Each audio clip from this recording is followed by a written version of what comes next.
Hey everyone, my name is Chloe and I'm here today to do my weekly wrap up. So I have been loving this format and I think you guys are loving it too. And weeks like this make me love it even more because you guys, I read 11 books this last week. Now, more than half of them are middle grade. And I'm going to tell you all of the adult books that I read. Not a single one got above 3 stars. So let's just go ahead and get started. So I'm going to talk about the middle grade first and then the adult. I will have timestamps down below if you only care about one or the other. But we read Izzy Barr, Running Star, and this is by Claudia Mills. And this is a series called the Franklin School Friends. The first one was Kelsey Green, Reading Queen. Second one was Annika Riz, Math Whiz. And this one's Izzy Barr, Running Star. So it follows these 3 girls.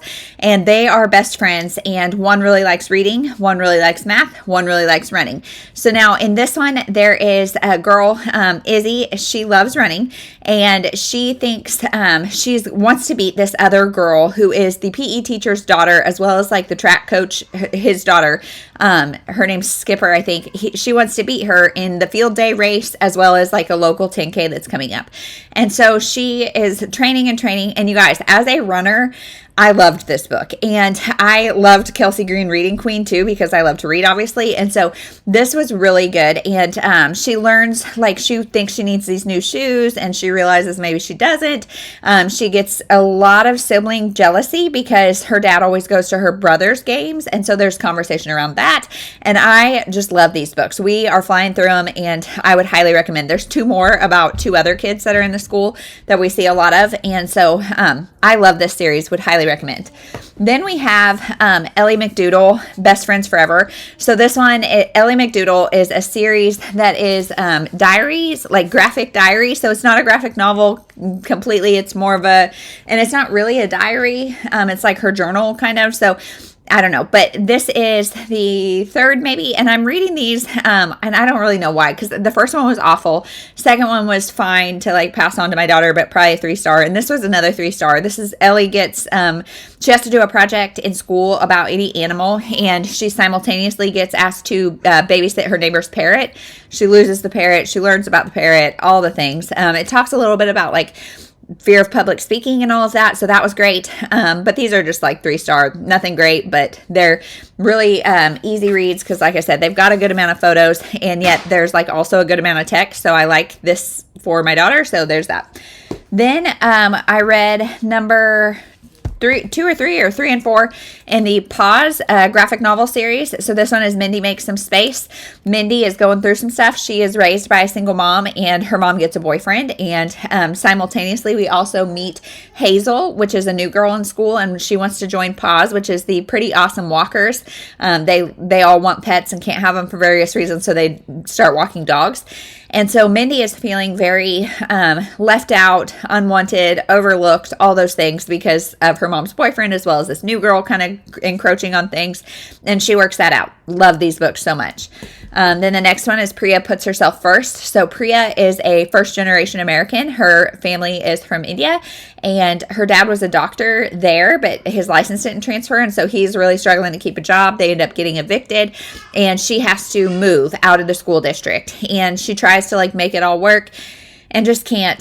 So it's navigating friendship through that, as well as kind of the pressure she's under, and a lot of good topics brought up here. So really like this one too. This is number 3. So 2 and 3. I think there's one more out, and then maybe number 5 is coming out soon. But I love this graphic novel series, and it's very appropriate. Then we have Animal Rescue Friends, which is another graphic novel series. This is more of like almost like comic style. Well, I don't know. But this is about a animal shelter called Animal Rescue Friends, and they rescue all sorts of animals. And our main character, well, we don't really have a main character. Each chapter is about a human and an animal, and the animal that they bond with. And so we follow all these kids that volunteer at the Animal Rescue Center, and the animals that they get attached to. So there's this one. I thought it was really cute. And then the next one is Best Friends Forever. They all have to join a club in school, and they all fill up. And so they decide to create a club about the animal shelter, basically. There's a parade that goes awry. This one wasn't as good, but it was still cute. And I think number 3 maybe out now, and then 4 is coming soon, something like that. So that is all the middle grade that I read. And you guys, we had an unexpectedly rainy start to the day on 4th of July. And so we went and bought fireworks later in the morning, but the beginning of the morning, we just read. And it was glorious. It was so, like, I read 3 of these on 4th of July, and it felt so good. So anyway, now let's talk about the adult books. So this one is one I've been really anticipating, The Expectant Detective by Kat Ailes. This is a cozy mystery about a bunch of women who meet in a, like, birthing class. And while they're in birthing class, someone is killed downstairs. And so they are trying to figure out who done it. And I think this book kind of solidified for me that cozy mysteries are just not my jam right now. And I want them to be, but, you know, I don't know. So I really love the pregnancy thing. There were times in this that made me laugh out loud because they were just relatable as somebody who's been pregnant multiple times.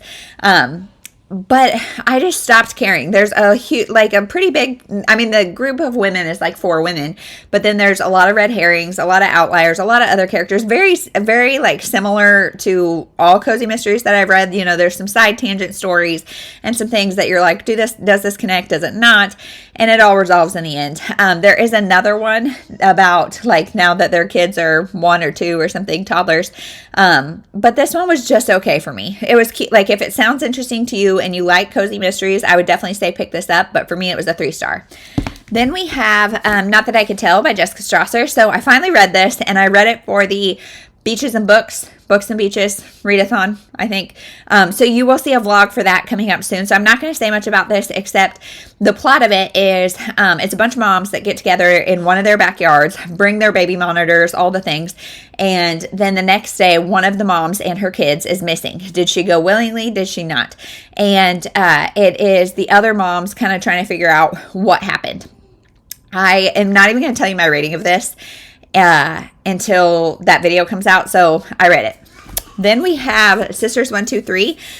This is by Nancy Starr, and it was for my book haul revisit. So I'm, again, not going to tell you a whole lot about this, except it's about 3 sisters who all are coming back together for a reason. They're all estranged for certain reasons, and it's family secrets. It's all the things. This was told in then and now timelines, so like when they were growing up and then now. And we find out they had a brother that was tragically killed, and that event changed their lives. And so it's sibling dynamics, it's a lot of history. I always found myself intrigued by one storyline or the other, like either the past or the present, but definitely not both. And the plot of this was somewhat aimless. It's definitely just kind of trying to explore these 3 sisters coming back together. It's a little cheesy. My rating is not great on this, but you can see it in our in the July book haul revisit. So last is The Wartime Sisters by Linda Cohen Loigman. Now, this is the first by her that I've read, and I think I have multiple on my shelves. This book, I was like putting it off. I read it for Patreon recommendations. So I have a full vlog over on Patreon if you want to watch it. But I had been putting it off because I wasn't really in the mood for historical fiction, wasn't really in the mood for a wartime book. And you guys, this is not a wartime book per se. It's not even really a historical fiction. It's about 2 sisters, again, who are estranged. One was always kind of labeled as the smart one, but not very attractive, all the things. The other one's the attractive one that's a little flighty, not very smart, all the things. You know, I mean, those stereotypical roles. And the way they were defined in their family kind of caused resentments against them. The way they were treated in their family caused resentments in them. And now it is set in World War II. They are both Jewish girls, but they're in America, in Massachusetts at the Springfield Armory. And now I read the author's note, which was really interesting. I wish they would almost have those at the beginning, but her mom lived in Springfield, Massachusetts, and the armory was like kind of, there were a lot of stories about it. She lived in there after, like the author's actual mother lived there after the war. And so she decided to make up this story based on women who worked in the armory. Both of these sisters end up working in the armory, but the war is very much just background. The story is about these 2 women coming together in times of trouble, where both their husbands are deployed, things are going on, and seeing if they can reconcile. And I liked it, didn't love it. Like I said, nothing this week got over 3 stars for me. So there's that.